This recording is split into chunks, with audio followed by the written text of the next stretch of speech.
She said that because Senator Gallego's father, who basically abandoned Gallego as a child, because his father was associated with cartels, and therefore Senator Gallego was captured by the cartels. And Senator Gallego told the story about being abandoned by his dad, about taking his mom's maiden name, about calling out his father's behavior. And so it was just like a disgusting thing to do. And then she's continued to attack Senator Gallego and saying, you're run by the cartels control you. I mean, it's just typical Kari Lake. I mean, she's so disgusting in her behavior, and she'll say all of these just heinous things, just lies and conspiracies and deranged things. And then you'll see at the hearing, as she's cross-examined by Senator Kaine, she refuses to retract. Watch as he cross-examines and grills her and shows why she should never be anywhere near any position. Even the ambassador of Jamaica, she shouldn't be near.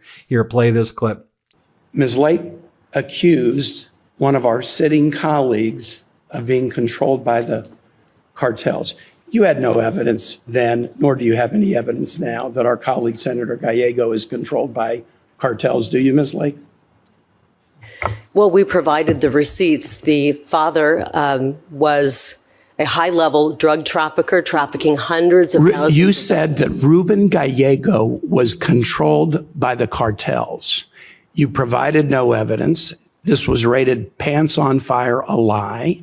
You had no evidence then, and you have no evidence now that Ruben Gallego is controlled by cartels. Isn't that right? I thank you for the question, Senator Kaine. I do appreciate it.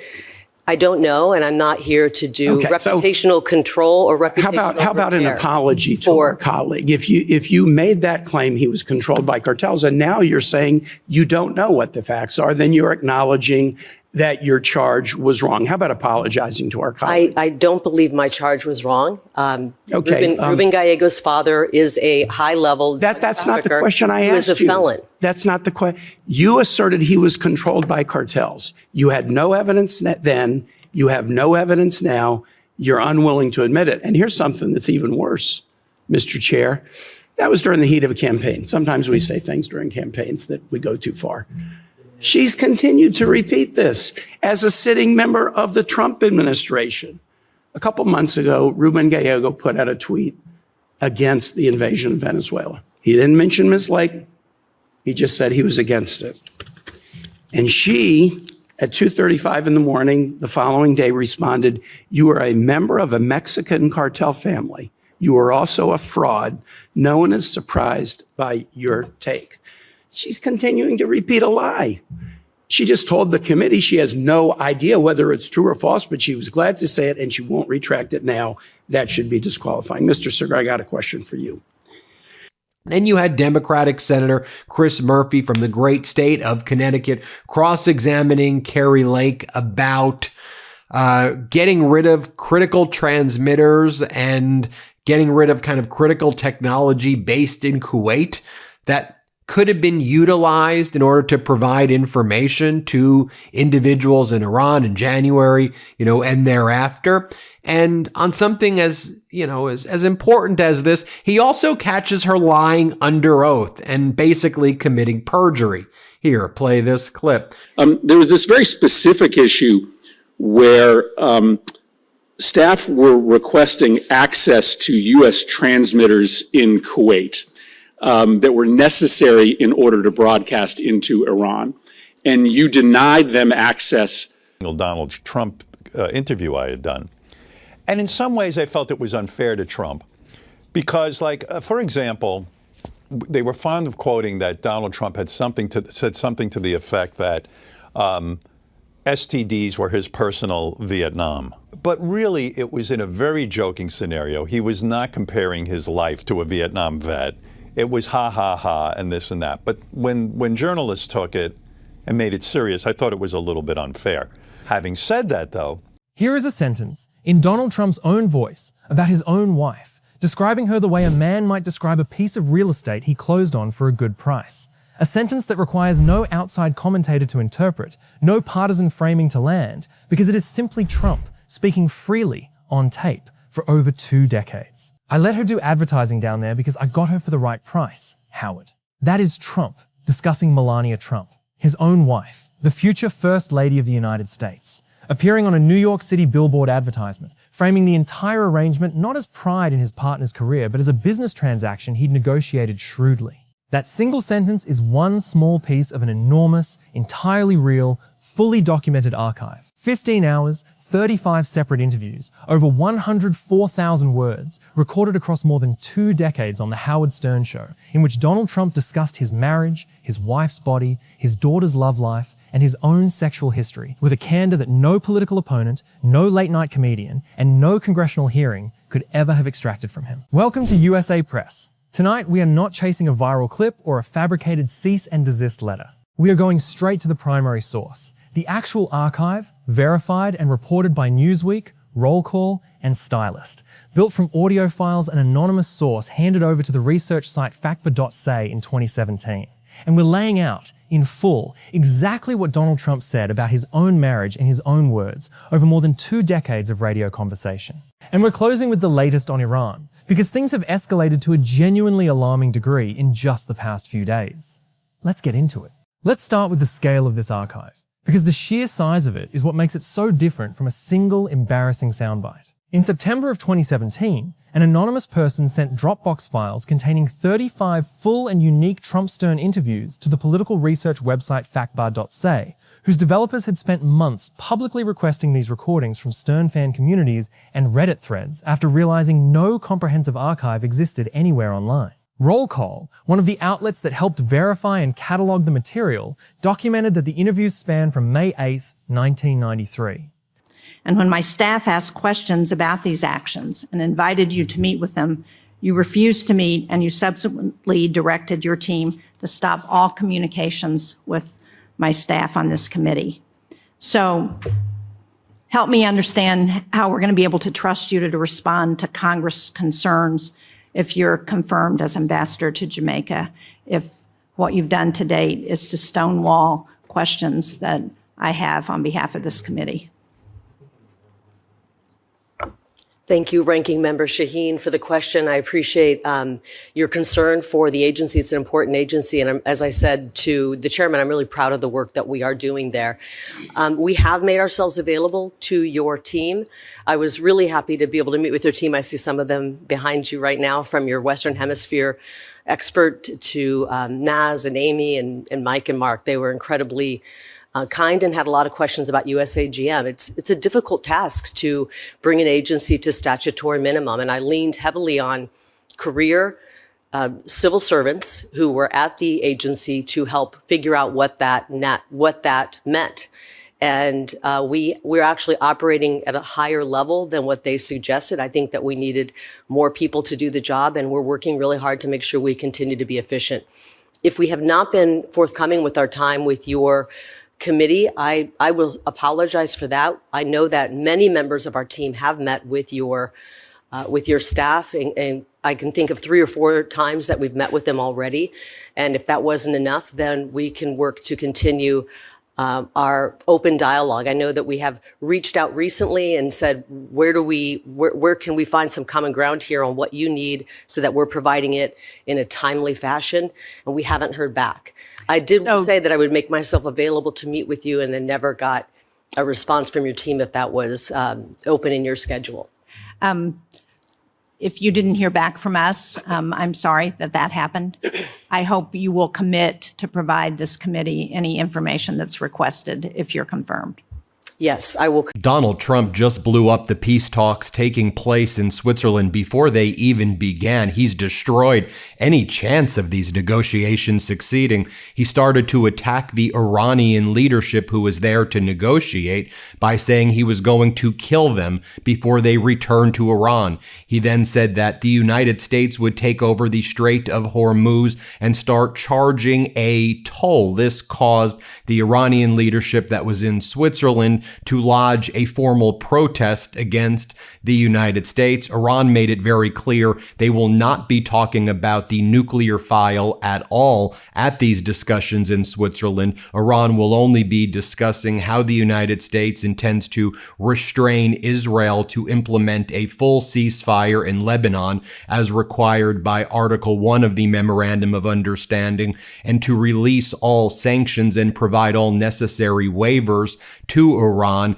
The head of the IAEA wasn't even attending these talks in Switzerland. Then Donald Trump had Lindsey Graham and other MAGA stooges go on the various networks this morning to also threaten Iran and say that the United States would take over the Strait of Hormuz and start charging tolls. Lindsey Graham also told the people of Lebanon, don't you worry, help is on the way, the same message that Donald Trump told the Iranian. He was very susceptible to flattery. And if you gave, and I noticed this in your interviews with him, you would throw out something like, your poll numbers, I've never seen anything like this.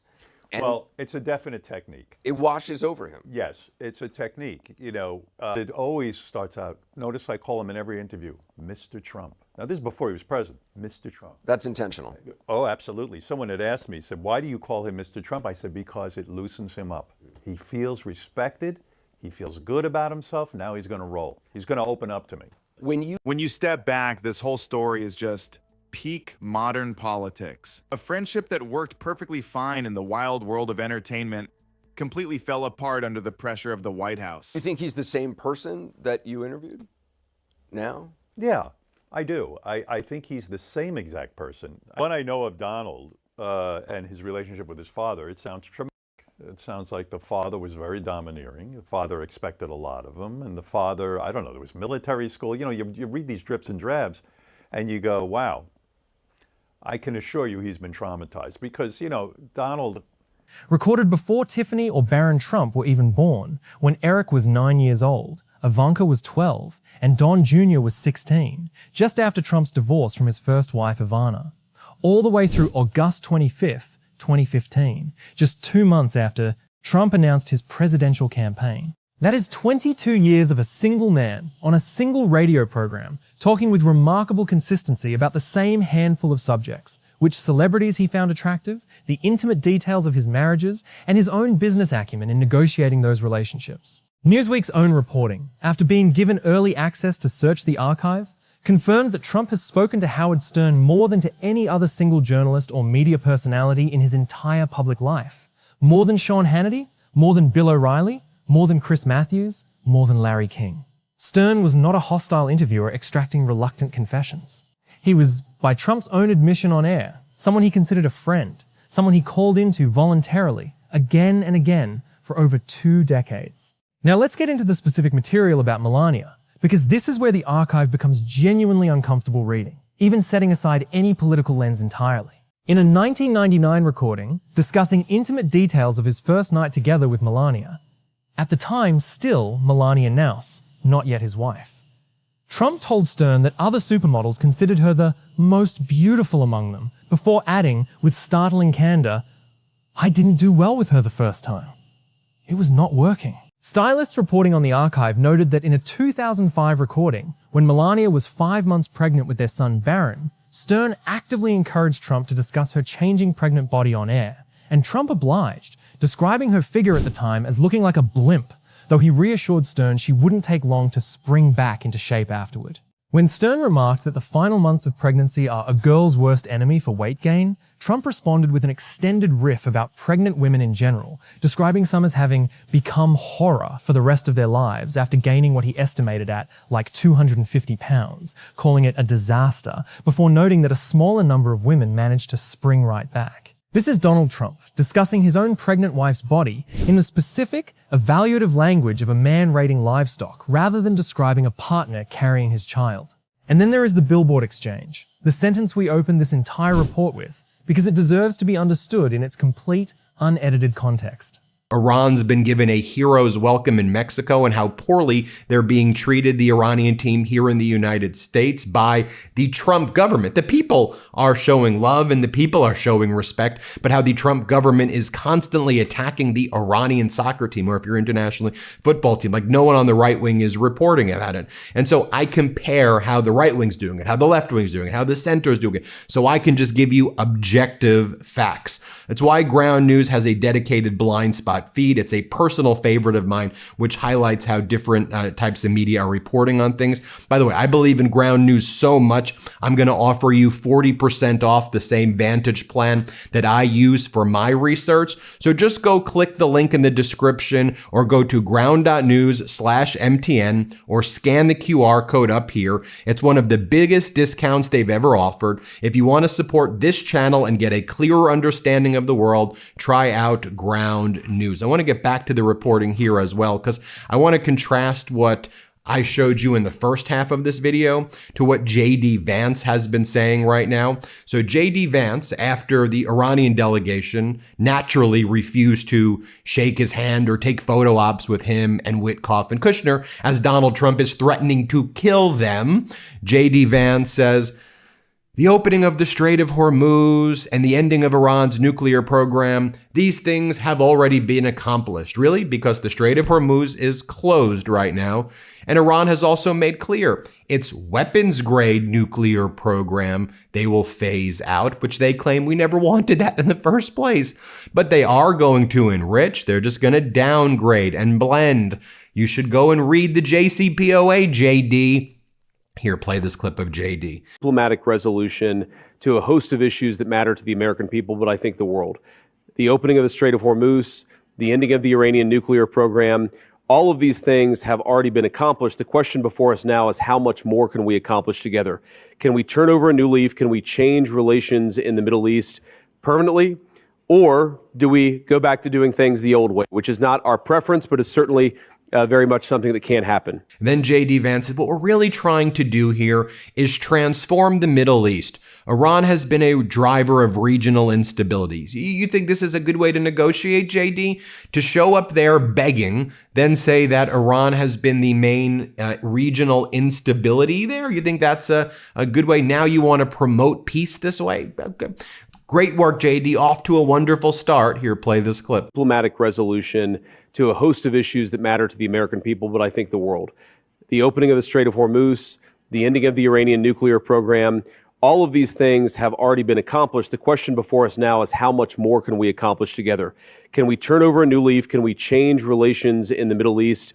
Because Donald would come on my show. I mean, look. Does it make you feel bad or good? Well, look. I did not vote for Donald Trump. I go into great lengths in this book, and I think people will be interested in this. Hillary Clinton, you know, like in Moby Dick, I was chasing her. She was my obsession. I wanted to see Hillary Clinton win. And I thought if she had come on the show, the way I helped Donald was I let him come on and be a personality. Whether you liked him or not, people related to him as a human being. On May 24th, 2002, discussing a New York City billboard advertisement featuring Melania, Stern needled Trump. She must be great in the sack. She must have magic. She must do something. Trump's actual response, verified word for word by Newsweek's review of the audio. Well, I let her do advertising down there because I got her for the right price, Howard. Stern followed up, she must be driving you crazy, to which Trump replied, I really made a good deal. She did go on the billboards, and I got it for the right price. Stern then asked whether she was, in his words, a pain in the ass, like Ivana, referencing Trump's first wife, and Trump answered simply, no, she's great. Read that entire exchange again as one continuous conversation. Trump was not talking about his wife's talent, her intelligence, her partnership, or anything resembling the language a husband typically uses to describe the woman he married. He was talking about a deal, a price, and comparing her favorably to his first wife, primarily on the grounds that she was less difficult to manage.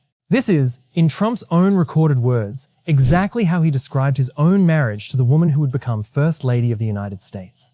It's worth including a few more concrete data points from the archive here, because the pattern extends well beyond Melania, specifically into a broader portrait of Trump's own self-described anxieties and controlling instincts within his marriages. In discussing his 1993 divorce from first wife Ivana, Trump told Stern that despite having given her $25 million in the settlement, he felt she had violated their prenuptial agreement by spitting all over him, through writing a Roman, a clef novel drawing on their relationship. That comment prompted Stern to ask about Trump's well-known germ phobia, and Trump readily admitted he washed his hands as many times as possible per day, describing his own compulsive behavior with a candor he rarely offered in more formal interview settings. The archive also documents Trump discussing prenuptial agreements as a recurring, almost obsessive theme across multiple decades of conversation with Stern. Transmitters, finally giving them access to one frequency when they needed multiple frequencies. You said that it was because the transmitters were down, that they were inoperable. That doesn't seem to be true. It seems, in fact, from all reports that those transmitters were available, and you were simply making a decision to limit the amount of capacity we had to broadcast into Iran. And you seem to have walked back your contentions that those transmitters were down. It seems like you weren't telling the truth. Can you tell us now whether those transmitters were actually inoperable or whether you were actually actively denying the ability for our staff who do this work to transmit information into Iran? Thank you very much for that question. I appreciate it. First of all, we've given all funding to Radio Free Europe, Radio Free Asia. Every grantee that Radio Free Europe is the one that operates Radio Farda rather, and we've given them every single. But talk to me about this. This is a very specific issue where there was a major problem because we weren't able to broadcast into Iran because you had denied access to these transmitters. You said it was because they were inoperable. They were not inoperable, correct? We have had repairs done on them, so it could have been at a time when there were repairs done, but we weren't denying them in a you were punitive definitive. way. You said that this was not a decision to deny them access, that they were inoperable. I mean, this committee can find the answer to this question pretty easily. You're always doing repairs on transmitters. Those transmitters were not inoperable, correct? I will have to look into that. I don't know. Well, but you said that you stated on the record that they were inoperable, whereas your staff contended that you were denying them access to the transmitters in order to limit the amount of information in Iran. Radio Farda was doing a product and VOA Persia was doing a product, and we were using the 24 hours we had to put VOA, which is a government-owned entity, out on the airwaves in Iran. And you know, we have only 24 hours in the day. Unfortunately, sometimes I wish we had more, but we chose to put VOA. I'm well over my time. I think your limitation of our ability to transmit information to Iran was egregious. It's made more egregious by the fact that you were not telling the truth about what was happening behind the scenes to limit our ability to tell an American story in Iran. And I will follow up for the record on this question of whether you were telling the truth about those transmitters being inoperable. Thank you, Mr. More from his cross-examination right here. So I heard you take credit for the current amount of programming in Iran. Was your decision to dismantle Radio Farsi and Radio Farda and the VOA Persia staff a mistake? Thank you so much for that question, Senator Murphy. I appreciate it. RFE is who runs Radio Fardi. We run VOA Persia, and it is very much alive and well.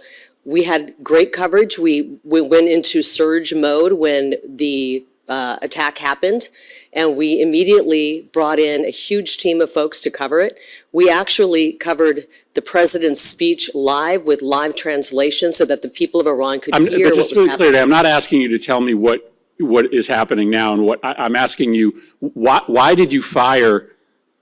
She's 6 feet tall. She's got the best body. She's hot. What's the favorite thing you have in common with your father? Either real estate or golf. Donald, with your daughter? Well, I was going to say sex, but I can't relate that.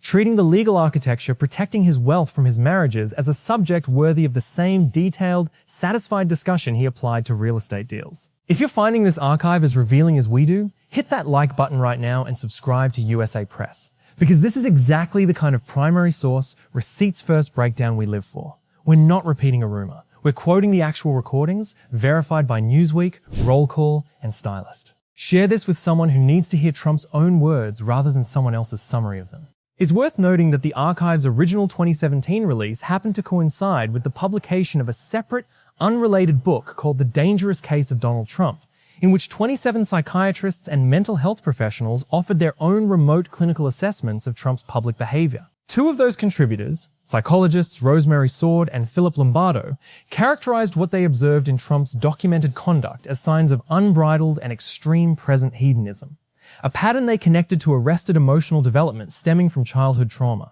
Newsweek's own coverage placed the Stern archive directly alongside that book's release, suggesting that the timing of both stories landing in the same news cycle gave the Stern material an added layer of clinical, rather than purely political, interest at the time. It's also worth noting one additional detail from the archive that predates all of this by nearly 2 decades. During Trump's flirtation with a possible 2000 presidential run, he actually put his then-girlfriend Melania ERUPTS on the phone with Stern directly, allowing her to discuss the couple's sex life on air in her own voice. Meaning Melania herself was not simply a passive subject of these conversations, but was, at least in that instance, a willing participant in the same candid, unfiltered register Trump maintained with Stern for over 2 decades. Now let's talk about Ivanka, because the archive contains material about Trump's own daughter that is nearly as uncomfortable as the material about his wives, and it deserves inclusion because it establishes a consistent pattern rather than an isolated moment. Newsweek's own headline coverage of the archive's release led directly with the revelation that Trump told Stern he believed Ivanka looks down on me. A startlingly vulnerable, almost plaintive admission from a man not typically associated with public self-doubt about his own family relationships. In a September 2004 call, Trump and Stern discussed Ivanka dating what they described as a blue blood from Bedminster, New Jersey, with the two men joking about whose children were more socially elevated. And across multiple interviews, Trump discussed his daughter's romantic life with the same evaluative, appearance-focused framework he applied to nearly every woman Stern brought up, rating her looks, speculating about her relationships, treating the entire subject as fodder for the same kind of banter he'd use discussing a Miss Universe contestant. Can I have more than 5 minutes? No, I don't know about that. But actually, you don't want that probably. But thank you so much, Senator McCormick, for opening your schedule to me this week. I enjoyed meeting with you. And yes, in a family of 9, 8 girls, 1 boy, that I did learn diplomacy, because you have to, at the end of the day, you know, and we didn't have a lot of means. We were pretty poor, although nobody ever told us that.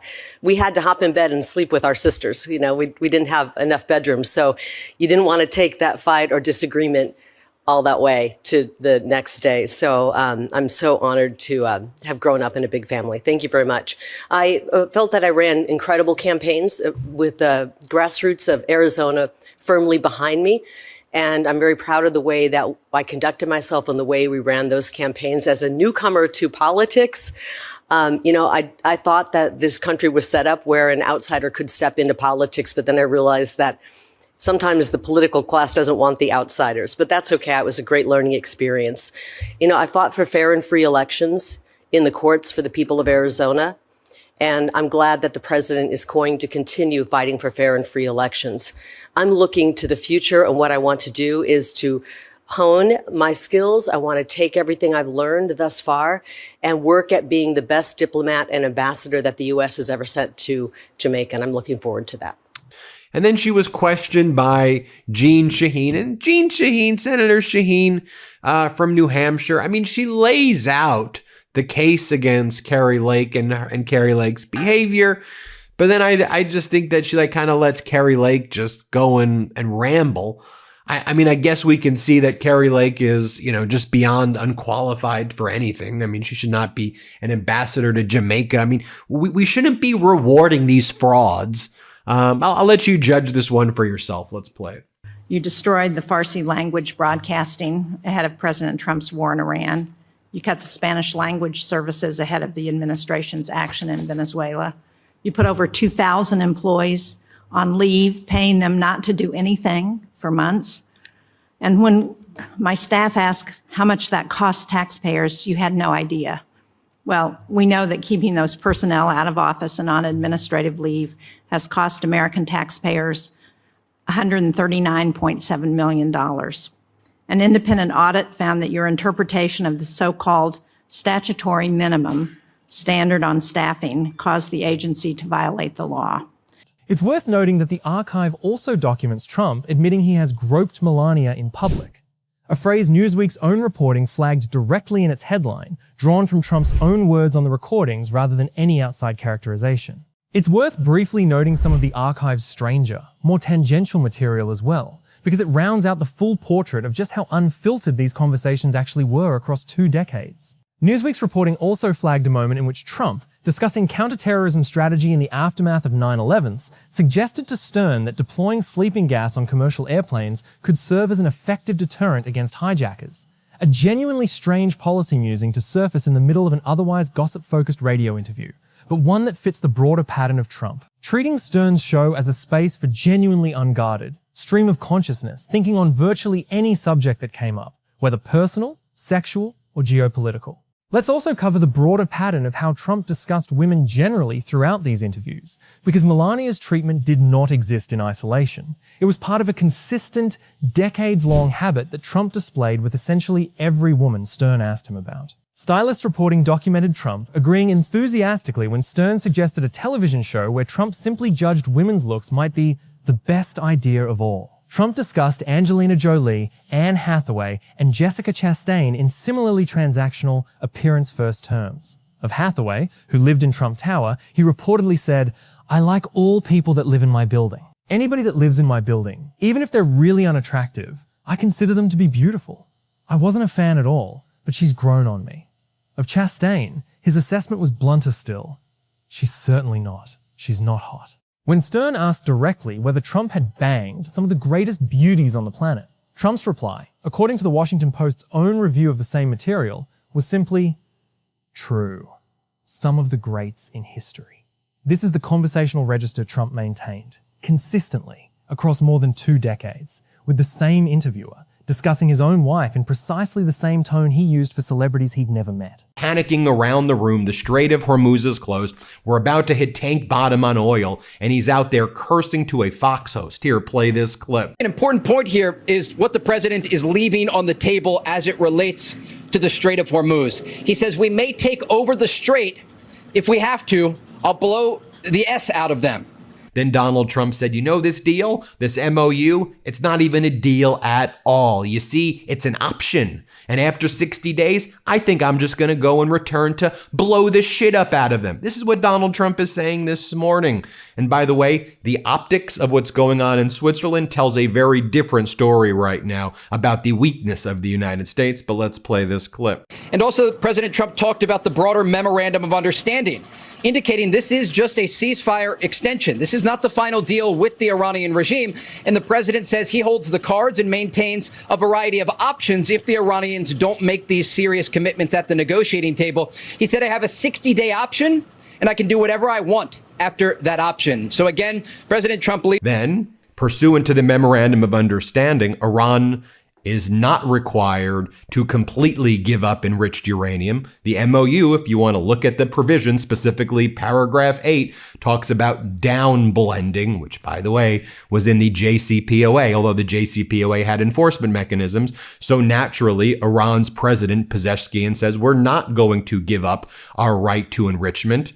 By the way, that's in the Memorandum of Understanding, that they don't have to give up their right to enrichment. They said no nuclear weapons, but they can enrich. They just have to downgrade. I don't know, Donald and Jared Kushner and J.D. Vance, I don't know, maybe you want to know a little bit about the way nuclear material works. I don't know, before you go and you do these deals. Then Donald Trump says he better watch his mouth because we're going to take over the rest of the country. Here, let's play this clip. It's also reacting to that. Take a listen. We will not give up our right to enrichment, and they, too, will be forced to accept it. You all know what the so-called President of the United States was saying. He had made a complete 100-degree turn. He was saying that Iran must surrender unconditionally. Iran has no right to do this, it has no right to do that. President Trump, during our call, responded directly to those comments by Iranian President Masoud Pezeshkian. President Trump told Fox News he better watch his mouth, he better shape up, or we'll take over the rest of the country. And so clearly the president reacting directly to these comments from Iran's President Masoud. As I noted before, then Donald Trump had Lindsey Graham show up, and Lindsey Graham said, this deal's going to fall apart, and then we're going to take over the Strait of Hormuz, and we're going to invade Iran, and then we're going to do this for Israel. That's what Americans want, for Israel, everybody. No, we want for America right now, not to be in these catastrophic and unlawful wars. Here, play this clip. I spent 4.5 hours with President Trump Friday. Here's what I think will happen next. If this deal fails, President Trump is going to take the Strait of Hormuz over by force. The United States will control the Strait of Hormuz. We'll charge a fee for all those who go through to pay for the operation. And we're going to expand the Abraham Accords in calendar year 2026. We're going to get Saudi Arabia to join the Abraham Accords, and which is the biggest change in 5,000 years in the Mideast. And if Iran contests control of the Strait of Hormuz by the United States, we will obliterate them. Also, Lindsey Graham keeps on fantasizing about Saudi Arabia and all of these countries joining the Abraham Accords with Israel. None of these countries want to engage in the Abraham Accords with Israel while Israel's engaged in genocide in Gaza and while they're blowing up Lebanon, Lindsey Graham. And then Lindsey Graham's like, everybody join with Israel, join with Israel, Arab nations. This catastrophic war that you and Netanyahu and Trump got us into pushed people further away from Israel's actually what's happened, Lindsey Graham. And then Lindsey Graham goes, to the people of Lebanon, help is on the way. Here, let me show you what he said. Let's play this clip. To Saudi Arabia, now's the time to open negotiations yet again for you to expand the Abraham Accords, for you to join. I think this is going to happen in 2026, and it can't happen until Iran's in a box.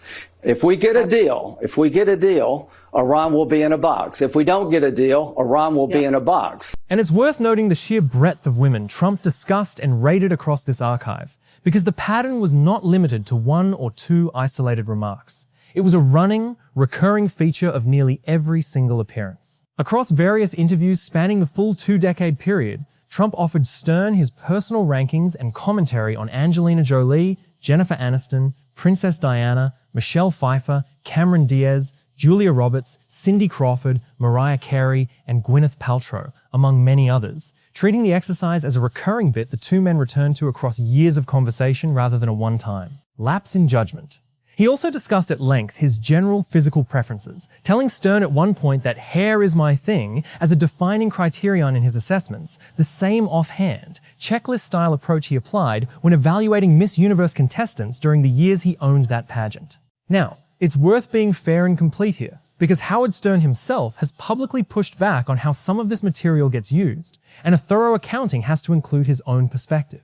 In a 2019 interview with ABC News, Stern said he was quite surprised when journalists began pulling out individual quotes from across his 15 hours of Trump interviews and treating them as serious, standalone political statements. He specifically cited a widely circulated line where Trump, discussing avoiding sexually transmitted diseases in the 1990s dating scene, joked that STDs were his personal Vietnam. A line Stern insisted was clearly delivered as a joke between two men bantering on a radio show, not a serious comparison to the sacrifice of actual Vietnam veterans. It was in a very joking scenario, Stern said. He was not comparing his life to a Vietnam vet. It was haha and this and that. When journalists took it and made it serious, I thought it was a little bit unfair. Stern also revealed that in 2015, as Trump's presidential campaign was gearing up, he made a deliberate decision not to release any of these recordings during the campaign, explaining that doing so would represent a betrayal, since Trump had done the show specifically in an effort to be entertaining and have fun with us, under an understood context of loose, off-the-cuff radio banter, rather than formal political discourse. But Donald Trump said that if this deal falls apart, and he seems to be making it fall apart right now, that we are days away from global economic depression. That's not my words. That's what Donald Trump said when he was in Versailles and when he was at the G7 in France. Listen to what Wright says as he just kind of stutters and mutters. Here, let's play this clip. But let me, the other question is what happens if it falls apart? You just said if it falls apart, we'll still see declining prices. But I want to play you something that President Trump said at the G7. He seems to have President Herbert Hoover on his mind. Take a listen. The one president I did not want to be was the late, great Herbert Hoover. Rather than possibly going into a depression, rather than having your favorite president be Herbert Hoover, I was always the one I didn't want to be. I mean, what he's saying there, and he has said a few different times, is that if we go back to a state of war with Iran, we face the risk of global depression. Is that not true? Look, the president... No, I don't. Well, look, the president has been advised all along, despite the media proclamations, that there was enormous risk to energy flows to engage the Iranians on their nuclear program in a military fashion. But he simply was unwilling to leave to his successor in nuclear-armed Iran. There's just no greater risk to energy prices, to the economy of the world, than a nuclear-armed Iran. He knew he was going to drive up energy prices in the short run. He had the courage to take the action. As I noted before, the Iranians said, we are not discussing anything of the nuclear file today. Today is just about Israel out of Lebanon. You remove sanctions from us. And also, how do we know that? The head of the IAEA wasn't even there. So we could just factually observe what's taking place, and we could factually observe what's going on in the room. J.D. Vance and Witkoff and Kushner looked like the three stooges there. I mean, they look like the most incompetent and unqualified people, because they are. They were thirsty for a photo with MB Ghalibaf, Foreign Minister Araghchi, and Iran's negotiating team. Iran's negotiating team was like, we're not taking these photos with you. And then the Trump regime wants to push out all this stuff to American regime media like we're somehow like this is tough and this is America strong. No, this is America never being weaker objectively based on, I'm just giving you the receipts right here. It's why we need a healthy media diet. And I often get asked, Ben, where do you get your news from to do these presentations, to provide these fact-based news reports? And I tell people, you know this, that I use Ground News. Ground News is an app and a website that pulls in thousands of articles from around the world and organizes them to show you how it's being reported on the left, how it's being reported on the center, how it's being reported on the right, how it's being reported internationally, how different media outlets are framing stories differently, so I can distill it and give you some of the most objective reporting out there. You know, I'm watching the World Cup, for example. I just find it fascinating that the right wing refuses to post about how Donald Trump would come on my show, and this is why he was great. There was no filter. I go, Donald, Angelina Jolie, she's one of the most beautiful actresses in the world. She's a 6, you know. Now, who says that? You know, most people, if they're having that thought, keep that pretty guarded. Not Donald. He was right into it. Ivanka Trump. You know who's one of the great beauties of the world, according to everybody, and I helped create her? Who? Ivanka. Most beautiful girl in the world. You know, I would marry her. These types of things. It is worth sitting with that tension, honestly. Stern's own defense of the material's original context is a legitimate point, even as the content itself remains fully authentic, fully verified, and fully Trump's own words about his own family. It's also worth noting one small, almost poignant detail buried in the archive's earliest material. On May 8th, 1993, during his very first appearance on the show, Trump himself seemed to sense he was venturing somewhere unusual, telling Stern on air, "I like Howard, but I have to be crazy to be here." That instinct, whatever its origin, did not stop him from returning again and again over the following 22 years, ultimately compiling more recorded hours with Stern than with any other media figure in his life. It's also worth noting the archive's rocky path to public availability even after its initial 2017 release. Audio files were briefly removed from public circulation following a DMCA copyright takedown notice filed on behalf of SiriusXM, Stern's broadcast home, though transcripts and documented quotes from the material had already been independently verified and widely reported by that point, meaning the substance of what Trump said remains fully established in the historical record, regardless of the audio's later legal status. Let me give you my full analysis of why this archive matters more than almost any single viral clip we could cover, because I think the distinction is genuinely important. A comedian's joke about Trump can be dismissed as partisan mockery. A congresswoman's hearing question can be waved away as political theater. But this archive is neither of those things. It is simply Trump, over more than 2 decades, in his own unscripted words, describing his own marriage and his own family in a consistent, documented pattern that requires no interpretation, no spin, and no outside narrator to make its point. The Billboard quote is not someone else's characterization of how Trump viewed his marriage. It is Trump's own sentence, in his own voice, on the record, verified by audio. That is precisely what makes this kind of material so much harder to dismiss than a hostile pundit's opinion. Because the only person doing the talking is Trump himself. Now let's bring this fully into the present moment, because in the days immediately before this recording, the situation with Iran escalated to a degree that genuinely demands your full attention, regardless of anything else happening in the news cycle. The Strait of Hormuz right now is that it is closed. Iran has shut down the Strait of Hormuz. Iran is able to move its oil tankers out from Karg Island, and it has been able to move out somewhere in the range of 20 to 30 million barrels. Meanwhile, the Strait of Hormuz remains closed to the United States and to other countries at this time. The Iranians also refused to pose for the photo op that J.D. Vance, Steve Witkoff, and Jared Kushner, who were in Switzerland on behalf of the United States, wanted. I've never seen the United States look so weak and pathetic on the international stage before. So what happened was there was a press conference that was taking place before the negotiations were set to take place in earnest. And at the same time, Donald Trump started threatening to kill and destroy Iran and kill the negotiators who were there in Switzerland. The United States was there in the room first, which is always a sign of weakness in the negotiation, waiting for Iran to show up. And then Iran's like, we're not going to take photos with J.D. Vance and Witkoff and them, so they can do it on their own. And so just the level of weakness to see the U.S. on the international stage. We're also getting a statement from MB Ghalibaf that was just released in response to Donald Trump's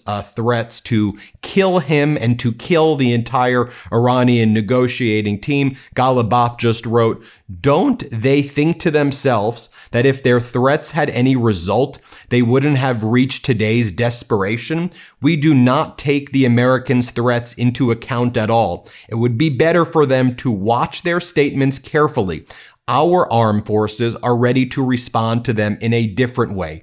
No matter how much they talk, it is we who act." This is what the United States has become on the world stage under the Trump regime, incredibly weak, and the Strait of Hormuz remains closed right now as a result of Israel continuing to strike inside of Lebanon, killing over 100 people in Lebanon, and it was innocent women, children, and people who were a lot of the casualties that have been there, by the way, in Lebanon. Meanwhile, Netanyahu says that he has no interest in ever leaving Lebanon. Israel's defense minister, Israel Katz, says, nope, we're going to keep on blowing up Lebanon right now. And so Israel's saying, we don't care about your memorandum of understanding, Donald Trump. We're going to continue to move forward and continue our invasion of Lebanon.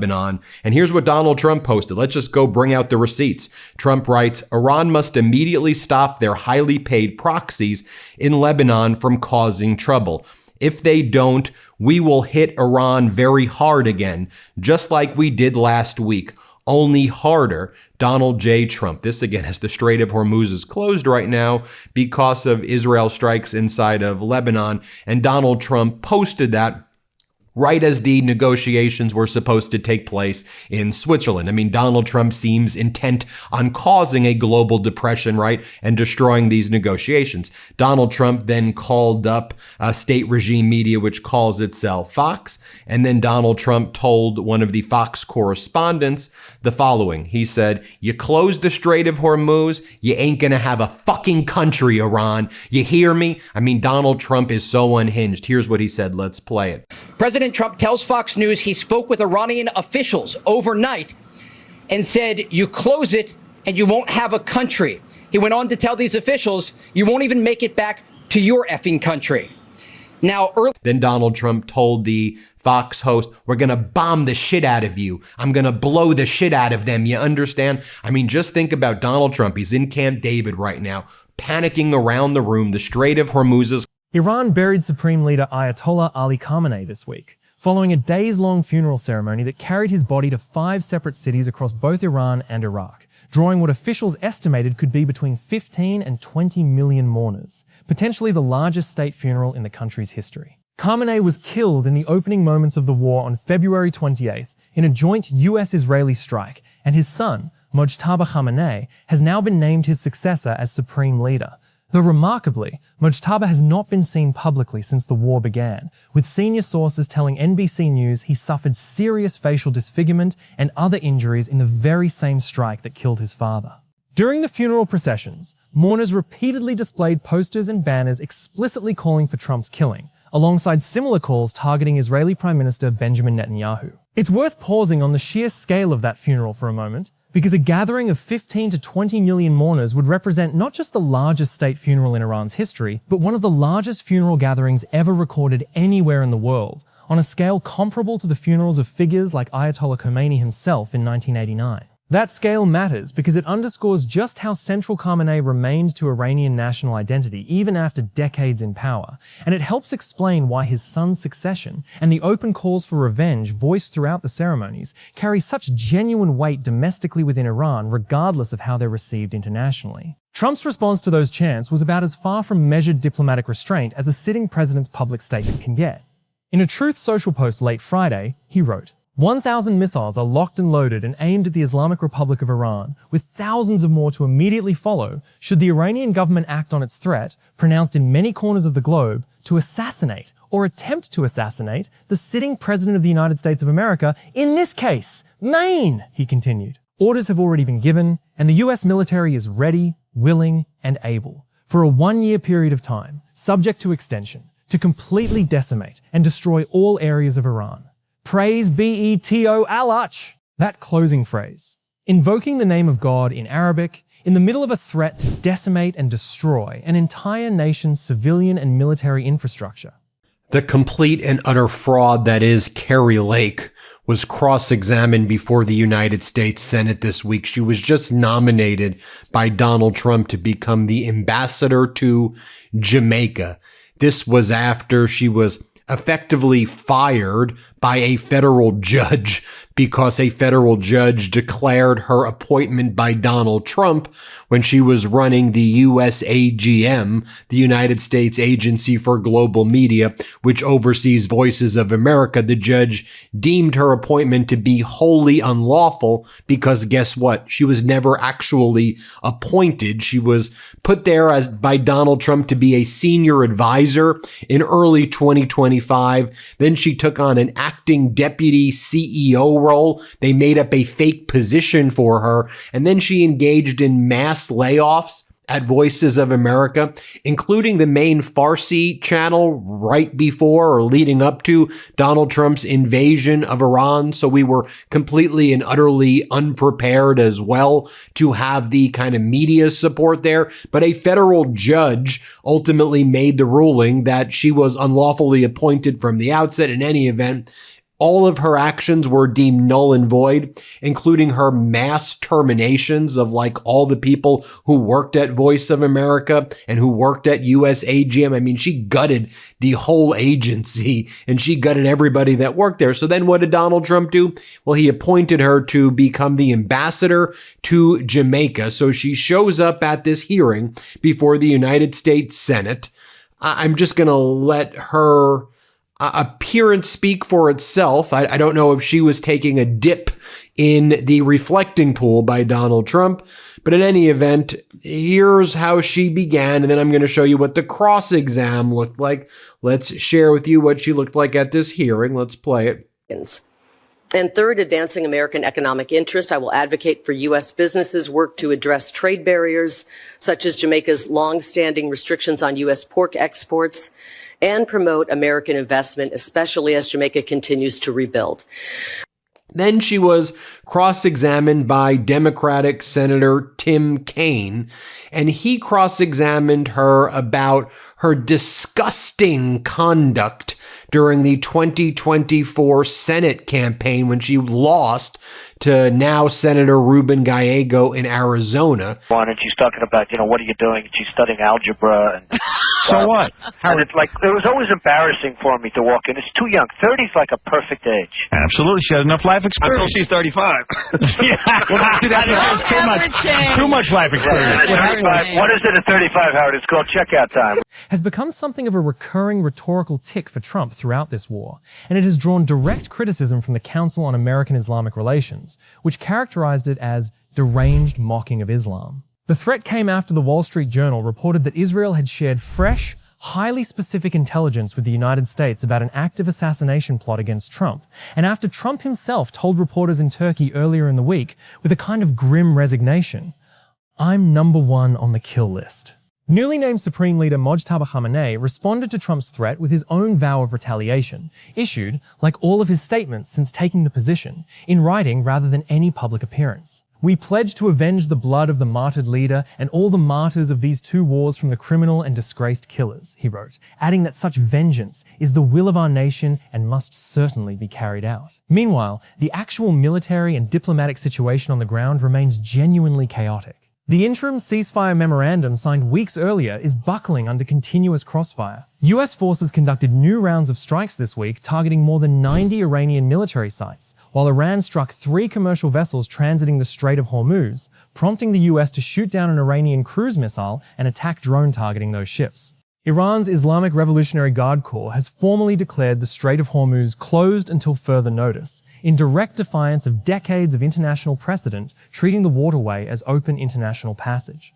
A strait that, before this war, carried roughly 1/5 of the entire world's oil supply. Oil prices, which had spiked as high as $120 a barrel at the height of the conflict, have come down somewhat but remain a major source of global economic instability.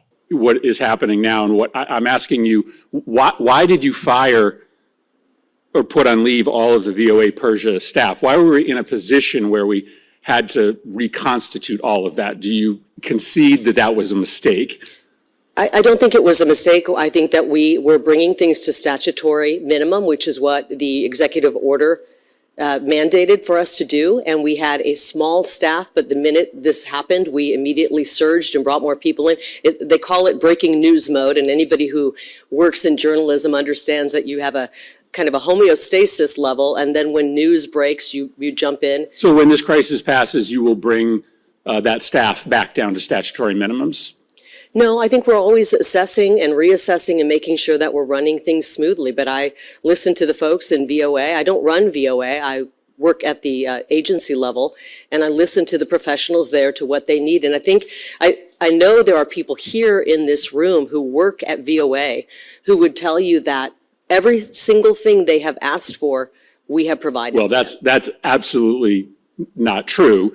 That staff protested the devastating cuts. It was a mistake to dismantle our information operations in Iran, and your inability to concede that was a mistake suggests that we have not learned lessons, and perhaps when this crisis is gone, we will. Now, I just want to contrast that so you can see the difference between how Democrats ask questions and how MAGA Republicans ask questions, and why elections actually matter. Because you have MAGA Republican Senator McCormick from Pennsylvania, Commonwealth. He doesn't cross-examine Kari Lake. He says, I just want to give you the opportunity to talk about the 2022 governor's race and the 2024 Senate race.